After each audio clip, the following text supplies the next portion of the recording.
Ceramics. That's what you do. That is what I do. Mm-hmm. What's your name? I'm Brian Chambers. Hey, Brian. So you work with clay then? Mostly clay in my history. I've done a lot of clay from, let's see, I guess I started when I was 16. So I started in like a very traditional pottery background. So.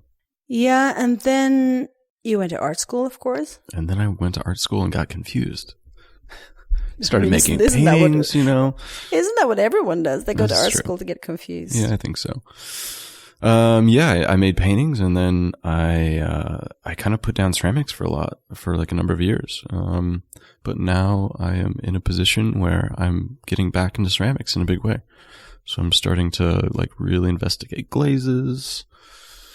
And like try to utilize forms that can, you know, emphasize such glazes and just develop a stronger relationship with those things. Well, because when we met, we obviously introduced ourselves, and then you talked to me about glazing, and I realized I had not really ever thought about glazing. So am I right now? The ceramic is one thing, and then you put glaze, so that's a layer on top to make sure that like water won't sip through, and you need to heat the glazing up for it to become what it is. This is all true. Yeah, and then there are so many different ways, of course, that you can make this glaze. Yes. Yes. So, I mean, the basic thing of glaze is that it's pretty much a glass, right? You're putting this, like, when you apply a glaze to a bisqued piece of ceramic, it's almost like a wash that you're putting on that is like just a silica with a flux and some clay.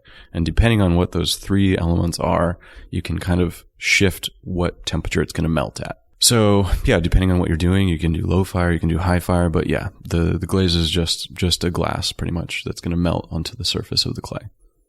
And so traditionally, how would you do this?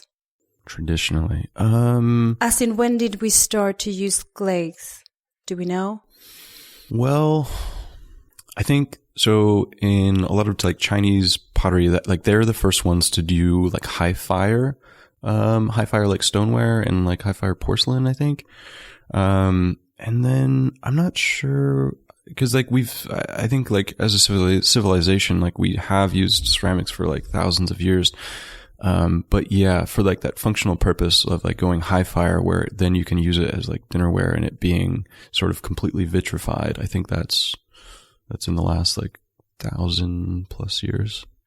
Yeah, because it's interesting, because if we did not know how to do that, our life would be completely different. This is a very, very important vessel. This is true. Yeah. Learning that these things can vitrify at a certain point. Yeah.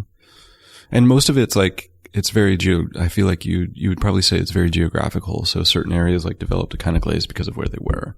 They had these, you know, these materials available. So then, you know, you'd end up getting like certain colors and I guess surfaces because of that. And what's the situation today in the US? Would you have factories making glaze and then you order things from different places? Yeah, that's like the history of, I think people were making, I think like commercial ceramics has been around at least since like the 50s. I think you can read back and see that there was like little old ladies like using sort of more crafty type, you know, glazes to put just like paint on their pots. And that's been done for a while, and like people still use all that. And of course that is expanded tremendously. So a lot of these glazes are really beautiful and can be sort of, you know, unique with quotes around it. But, yeah, depending on how you use these together, you can still get some really great combinations. Yeah, because you've been researching this a lot. Yeah. Yeah. And I wanted to know more about that, because I think this is interesting. Because on the one part, we have you as an artist, you want to create something, of course. You want things to look in a specific way. Well, but then you have to test things, I would imagine. That is the testing part, yes. Mm-hmm. Yes, there's... And how do you log this testing? I assumed people have different strategies for logging testing, but, you know, let's see, what's a good way to start? I think most of the time, if you're researching a glaze, like I think lately for me, I've been like trying to do a lot of these like lava crater glazes. And there's like a few different like mechanisms that sort of create this kind of surface. So like I guess, I've started out with, you can start out with silicon carbide or something, just like a base element. And then you go from there and you like develop a base from that thing. So usually it's going to be like 1 to 5% of silicon carbide. And then it's probably going to bubble at a certain temperature. And you just try to like sort of balance, where it's going to melt, like how big the bubbles are going to be, what kind of like surface, like texture, color, you want. So all those things. And then you just like, you get a test. And then you just kind of branch out from there. So you can just like have this sort of like, this like kind of tree of sorts, and it just like keeps going. You get results and you make more tests. You get more results and you have more tests. So it's kind of an infinite process. How much time does it take? Too much time. I think that was like, that's sort of like the issue. I always like think back or like look back to the, do you know Gertrude and Otto Natzler? Nope. They were putters that came out from Austria, I believe, but they like resided in LA.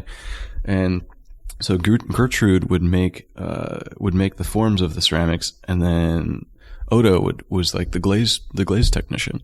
And they were like, a married couple, and like that's what they did for years, and they survived by making pottery. But I think like it was kind of like a great partnership, because these really are two very time consuming processes. So, and they were actually one of the first to like, start these sort of like lava-esque crater glazes. And then I think because I think he was actually doing research at it, like, or like making glazes in possibly Germany before he moved to LA. And then, cause like it's a huge like design movement, like the lava glaze in the 60s and 70s in Germany, and kind of flooded everywhere, but they were the ones that kind of started that. So would you say that there's a specific way in which we make, or that ceramics are being made in California at the time? Do we see a trend in kind of glazes people use? Yeah. I don't think there were many people doing what they were doing at the time, at least probably in California. I think that's like at the mid-century modern, so I think you could probably say that like shapes are more similar, for these like design sort of craftspeople. And maybe that's like where they differed, because they actually had this like glazing component that people hadn't like really experienced before.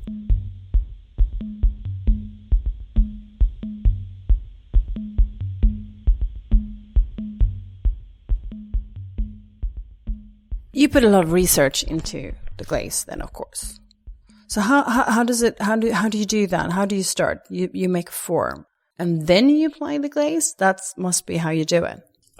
If you're talking about my own... Yes, I'm talking about your own work now. My own work now. Yeah, well, my own work gets a little confusing because I start with a ceramic coffee mug. Yeah. And then I make a form to support said coffee mug. And then I think about the sort of like the color, texture, sort of glazing component. But I mean, glazing is something, you kind of have this like library of glazes, and then you can kind of like try to pick and choose, right? If you have like, a palette of paint, you can sort of do the same thing, except for I'm trying to do it with glazing. That's very interesting. I thought you would have done it like the other way around, to be honest. No, right now, at least the first thing is totally, the mug. And the mug, where do you find the mug? I find the mugs at thrift shops, yeah. So I go around and find these, kitschy business professional mugs with, terrible slogans and whatever else to use. Is it difficult to make a white mug in a factory? Oh, the commercial mugs. Yeah, it's just a whole process that's sort of probably pretty foreign to most studio potters or just artists in general. So yeah, it gets very technical. So if you know the technicalities of it, sure, you can do it. Can most people do it? Probably not. So you find that object that is very controlled, or has been made in a very controlled manner, very sterile. It's called sanitary ware because it is so sterile. And you take that object that has been used at one point, but now you find it in the secondary market, in the shop. in a thrift shop, and then hopefully finds a different market on my own object. Yeah. You take it back to the studio, and that's where you start working with it. When did you show there's this? not much I actually work on the mugs themselves, but yeah. That's right. The mug stays as it is. Yeah, they're actually very functional, like on my objects themselves. So you can fully use it in your kitchen if you would like. That's right. You could. Would you like for people to do that? I actually think it would be great, but no one's going to. It would be insane that someone would use this like 4-foot mug holder or 3-foot mug holder, for this like cheap, kitschy, ceramic mug that was purchased at a thrift store. I love the idea though. Yeah. I think that would be fun. They're great coffee table pieces. Definitely. It's a good conversational piece to have in the middle. So where did you show these? I briefly showed them at this space called 4WS. Yeah. A small garage space that I actually think might no longer be, but, Things change and develop and become other things. Super interesting. So, do you have a show coming up? I don't have a show coming up. No? Yeah. It's been mostly just studio work right now. But yeah, I think right now, in terms of glazing, I've mostly been focusing on trying to get different sort of lava-esque surfaces and trying to be able to work with, because all these glazes, the lava glazes actually have pretty much 2 glazes. There's a base and then there's like a surface glaze. And depending on how those interact, you get different pinholes, different bubbles, different sizes, more gloop, less gloop, metallic, all sorts of things. And what is that like when you sort of open the oven and you have a look? Because you never ever know, do you? Yeah. Yes and no. It's like, you try to make educated guesses, and sometimes those turn out to be just god-awful, and you're like, wait, this actually did nothing that I wanted and expected. And then the next time you're like, oh, it did exactly what I thought. And that's, those are the moments that you're like, oh, yeah, I'm actually doing something that I know how to do. Because I feel like when you start doing this whole like technical side of like glazing, it's a very unknown process, and you're like, wait, do I actually know how to do this? I'm putting these like elements together that just from the periodic table, and it's like, and it like takes a while for you, I feel like, to be comfortable within this like realm of decision making. I mean, physically, how does it work? Like, do you have all these powders, I guess, sometimes? Yeah, you have a lot of like oxides. You can have even like nitrates of like different elements, but like say like, and then also I think most people probably use, like, you're going to have a clay which has alumina in it, which is very refractory. So that's going to increase the temperature at which something melts. You're going to have a flux, and there's different kinds of fluxes. You can have, lithium's a flux, boron's a flux, soda's a flux. There's like all these different, and that's going to help a glass melt. And then you're going to have a silica. Silica is the glass. So you need these 3 things to actually form the glaze. And, you have feldspars. Mm-hmm. Feldspars are natural deposits in earth that are mined and are pretty much pre-mixed glazes. They all have different temperature, melting points, but, and then you have the other side of that is you have frits. A frit this is becoming so ceramic techie. Frits are, pretty much, it's like a man-made feldspar. So it's going to be a mix of materials that are pre-fired. So a lot of the contaminants are burned away, so that it's not going to off-gas in a firing, and they're ground up into a powder. So depending on what you want to use for your glaze, you use all these elements, put them together. There's colorants, there's stains, all these things. Amazing. So are you working on something specific right now? As in, are you trying a new color or a texture or anything? Well, I guess there's like multiple things. Like I was been doing a lot of like the sort of crater glazes and stuff, but I've also done over the last, 7 months, I've also been doing a lot of luster glazes. So that's a whole different, specialty, in ceramic glazing. that actually, yeah, that's a whole world in itself in terms of like even sort of maybe like the kitschy and sort of like, you know, just like craft object